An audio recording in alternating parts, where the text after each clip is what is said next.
সকল রাজনৈতিক দলগুলো নেতৃবৃন্দ সমবেত হয়েছিলাম।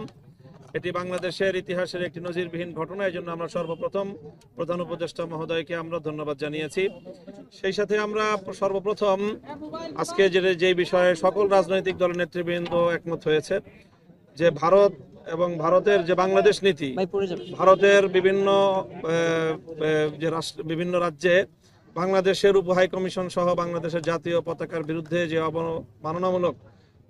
আচরণ করা হয়েছে, অগ্নিসংযোগ করা হয়েছে এবং ভারতীয় মিডিয়া এবং ভারতীয় রাষ্ট্রের বিভিন্ন দায়িত্বশীলদের পক্ষ থেকে বাংলাদেশ বিষয়ে যে বক্তব্যগুলো এসেছে তার তীব্র সমালোচনা এবং নিন্দা জ্ঞাপন করা হয়েছে। সেই সাথে বাংলাদেশের অন্তর্বর্তীকালীন সরকারের ভারতের এই আগ্রাসী মনোভাবের বিরুদ্ধে যে আত্মমর্যাদাপূর্ণ যে সাহসী পদক্ষেপ, সেই সাহসী পদক্ষেপের সাথে সকল রাজনৈতিক দল সংহতি প্রকাশ করেছে এবং তাদেরকে সাহস জুগিয়েছে এবং ভবিষ্যতে যে কোনো রাষ্ট্রীয় পদক্ষেপের সাথে, সরকারের পদক্ষেপের সাথে সকল রাজনৈতিক দলগুলো একমত থাকবে এবং তারা সংহতিতে থাকবে, এই প্রতিশ্রুতি দেওয়া হয়েছে। সেই সাথে আন্তর্জাতিক গণমাধ্যমে ভারতের এই যে অপপ্রচার, সেই অপপ্রচারের বিরুদ্ধে বাংলাদেশের অবস্থান তুলে ধরার জন্য বাংলাদেশের স্থানীয় জাতীয় গণমাধ্যম এবং আন্তর্জাতিক গণমাধ্যমে রাষ্ট্রকে, সরকারকে যথাযথ ভূমিকা পালন করার জন্য এবং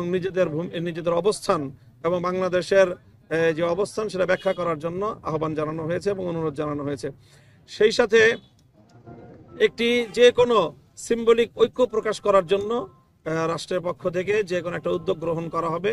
এরকম একটি মতামত এসেছে এবং সরকারের পক্ষ থেকে সিদ্ধান্ত জানানো হলে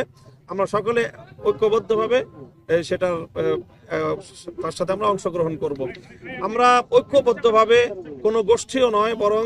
বাংলাদেশের স্বাধীনতা এবং সার্বভৌমত্বের প্রশ্নে সকল সংকীর্ণতার ঊর্ধ্বে বাংলাদেশের প্রশ্নে যারা আমরা ঐক্যমত, 5ই আগস্টের পর থেকে যারা বাংলাদেশকে নতুন বাংলাদেশ হিসেবে গড়ে তুলবার স্বপ্ন দেখছি, তারা সকলে ঐক্যবদ্ধভাবে আগামী দিনে বাংলাদেশকে আমরা রিপ্রেজেন্ট করব, সেই বিষয়ে আমাদের সকলের মধ্যে ঐক্যমত প্রতিষ্ঠিত হয়েছে।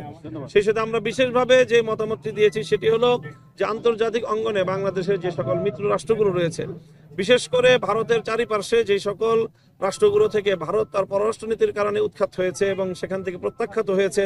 শ্রীলঙ্কা, মালদ্বীপ, নেপাল সহ আন্তর্জাতিক বিশ্বের অন্যান্য রাষ্ট্রগুলোর সাথে সংহতি গড়ে তুলে ভারতের এই আগ্রাসী মনোভাবের বিরুদ্ধে বাংলাদেশকে আন্তর্জাতিক অঙ্গনে নিজেদের মিত্রদেরকে নিয়ে নিজেদের অবস্থানকে শক্তিশালী করার জন্য আমরা মতামত দিয়েছি এবং পরামর্শ দিয়েছি এবং আমরা আশা করি যে সেই বিষয়ে আগামীতে পদক্ষেপ দেখা যাবে।